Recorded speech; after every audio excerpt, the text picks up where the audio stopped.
Selamat bergabung di channel YouTube Ibu Fitria M. Zaidi. Sebelum lanjut videonya, jangan lupa subscribe, tekan lonceng notifikasinya agar Ibu Ria lebih bersemangat membuat video berikutnya. Assalamualaikum warahmatullahi wabarakatuh, Bu Pipi. Waalaikumsalam warahmatullahi wabarakatuh. Bu Pipi, saya ini ada tugas dari pendidikan calon guru penggerak. Di sini tugasnya yaitu mewawancarai salah satu guru. Nah, bersedia nggak Bu Pipi saya wawancarai untuk tugas saya ini? Alhamdulillah, suatu kehormatan kalau memang Bu Ria mempercayakan tugas Bu Ria kepada saya. Dengan senang hati, insya Allah. Alhamdulillah, terima kasih Bu Pipi ya. Tapi tugas saya ini mewawancarai sebuah kasus Bu Pipi. Di sini ada 4 kasus yang akan diwawancarai kepada salah seorang guru.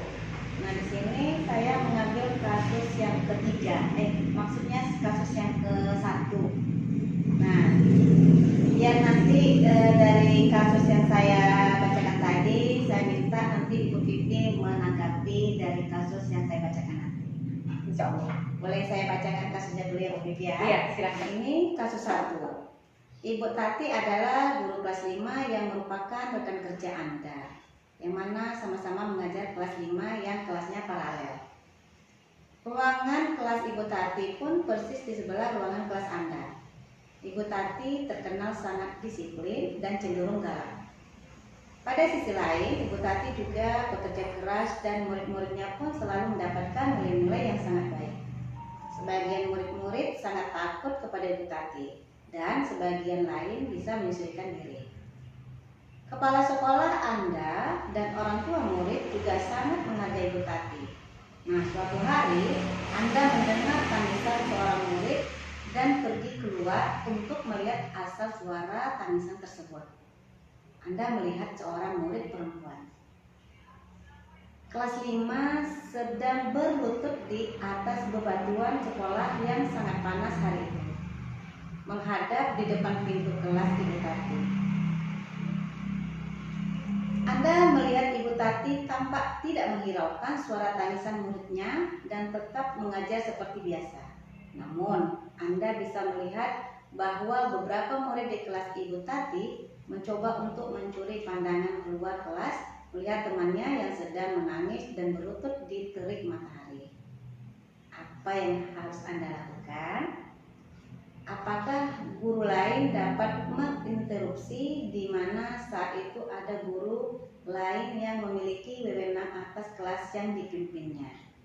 Dalam kondisi ini, apa yang bisa Anda lakukan? Dapatkah Anda menginterupsi? Mengapa dan bagaimana? Oke Bu Pipi, itulah kasus 1 yang akan kita bicarakan pada hari ini. Kemudian saya minta tanggapan, kemudian pendapat Bu Pipi terkait dengan kasus 1 ini. Silakan Bu Pipi. Bismillahirrahmanirrahim. Terima kasih Bu Ria, wacananya luar biasa. Menurut pendapat saya, yang pertama, karena Ibu Tati ini seorang guru di sekolah dasar, tentu otomatis disiplin yang beliau tegakkan dengan sekolah dasar, sekolah menengah pertama, dan sekolah menengah atas pastinya berbeda. Karena anak-anak di sekolah dasar umumnya masih pada masa bermain. Nah, yang kedua, Ibu Tati juga seorang ibu. Di luar dari ikatan dinasnya, dia juga seorang ibu dari beberapa orang anak. Tentu otomatis bahasa ibu itu pasti berbeda dengan bahasa seorang ayah atau bapak. Maksud saya di sini, sedisiplin apapun beliau dalam melaksanakan tugasnya, saya berharap dia tidak menghilangkan naluri keibuannya. Ketika anak berbuat salah dengan anak sampai menyembah, memohon di atas batu untuk dimaafkan, saya rasa itu sudah bisa dimaafkan, atau menukar jenis sanksi dengan yang lainnya yang tidak berakibat pada fisiknya. Secara tidak langsung dari teks tadi dijelaskan cuaca dalam keadaan panas, otomatis naluri seorang ibu pasti takutnya anaknya demam atau seperti apa. Kita bisa mengganti sanksi itu dalam bentuk yang lain. Itu yang pertama. Yang kedua, sebagai teman sesama pengajar di sebelahnya, saya punya kewajiban untuk mengingatkan beliau tentang hukuman yang dia berikan, apalagi sekarang ada perlindungan terhadap anak-anak didik kita.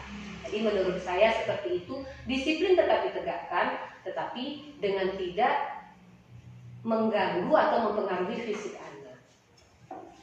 Oke, Bu Pipi, jadi terkait dari Ibu Tati ini ada kata-kata cenderung galak. Nah, itu bagaimana menurut Bu Pipi? Cocok nggak seorang guru memakai kata galak itu? Mungkin Bu, kata galak ini disematkan dari anak ya. Iya. Karena anak yang merasakan dia menganggap ibu tuh galak. Padahal galak di sini mungkin lebih ke disiplinnya. Seperti yang saya bilang tadi, jenjang SD, SMP, SMA berbeda. Anak SD dengan kita membesarkan mata atau berkata tinggi, mereka menganggap kita kejam atau galak. Berarti tergantung posisi penempatannya. Iya. Ya. Kemudian ada lagi Bu Pipi. Nah, di situ kita di kasus yang saya bacakan tadi, saya melihat ini, ada murid yang tidak masalah kalau Ibu Tati itu galak, tapi ada beberapa murid yang takut. Itu menurut Ibu Pipi seperti apa? Itu hal yang wajar Bu. Anak yang merasakan tidak masalah berarti dia sudah biasa dengan hal itu dia hadapi di rumahnya juga. Tetapi anak yang merasakan ketakutan, mungkin dia tidak pernah menjumpai itu pada kehidupan sehari-harinya di rumah bersama orang tuanya. Maka dia agak merasa kaget ya Bu? Iya, merasa takut. Dan sebagai guru kita bukan harus ditakuti. Menurut saya pribadi bukan harus ditakuti, mungkin lebih ke disegani. Oke. Terus ada lagi nih Bu Pipi yang di situ kan terkesan Ibu Tati menghukum, Ya. menghukum siswanya perempuan lagi, menghukum berdiri di depan pintu, Ya. di terik matahari. Itu kan bisa kita bayangin ya, Bu Iya. Pipi ya, terik matahari. Kemudian si anak ini kan sudah menangis. Ya. Bahkan sudah menyampaikan permohonan maaf. Tapi Bu Tati tidak menghiraukan, dia cuek, kemudian dia tetap bekerja mengajar seperti biasa. Nah, menurut Ibu Pipi itu bagus atau tidak?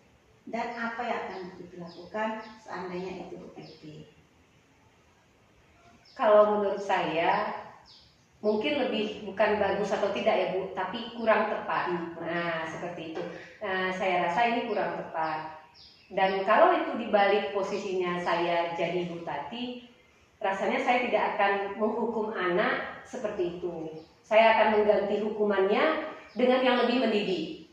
Mungkin membuat surat perjanjian, atau mungkin saya suruh membersihkan kelas, atau mungkin saya suruh dia membantu teman-temannya dalam merapikan atau membantu pekerjaan yang ketika kita berada di lapangan, seperti itu. Saya berharap anaknya tidak memohon, maksudnya anaknya tidak sambil menangis di tempat yang panas memohon untuk dimaafkan, seperti itu. Berarti intinya tidak memalukan anak ya? Iya, benar. Kita juga akan melihat harga diri ya? Ya. Berarti posisi hukuman yang Ibu berikan tidak menjatuhkan dia ya? Iya. Oke, kemudian satu lagi Bu Pipi, ini kan kelasnya berdampingan nih, Iya. kelasnya berdampingan di kelasnya Ibu Pipi. Bagaimana perasaan Ibu Pipi melihat Ibu Tati yang cenderung seperti itu, kemudian selalu mungkin menghukum anaknya seperti itu? Nah, perasaan Bu Pipi itu seperti apa? Kemudian tanggapan kawan-kawan yang lain itu seperti apa? Apakah kalau seandainya naluri Bu Pipi berkata itu tidak bagus, nah apa yang akan Bu Pipi lakukan kepada Bu Tati tersebut? Dilema juga ya Bu cara menjawabnya, sementara kita ya, satu profesi. dilema ya. Yang pastinya Bu, sebagai rekan sejawat, saya bakal istilahnya bicara dari hati ke hati, mungkin tidak langsung pada saat ini.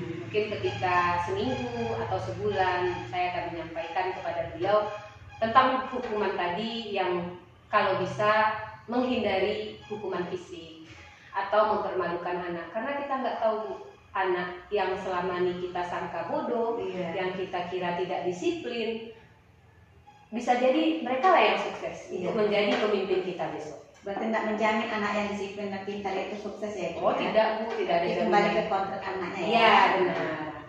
Oke Bu Pipi, sepertinya percakapan kita sudah terbaca oleh saya ya. Kemudian Bu Pipi sudah memberikan tanggapan-tanggapan terkait kasus yang satu ini ya. Terus Bu Pipi mohon izin ya untuk saya rekam. Oh iya silakan. Untuk saya upload ke tugas saya ya. Nggak Ya. apa-apa ya Bu Pipi ya? Boleh. Oke, terima kasih Bu Pipi atas waktu dan kesempatan yang Bu Pipi berikan. Saya Bu Fitria mohon terima kasih kepada Bu Pipi. Assalamualaikum warahmatullahi wabarakatuh. Waalaikumsalam warahmatullahi wabarakatuh.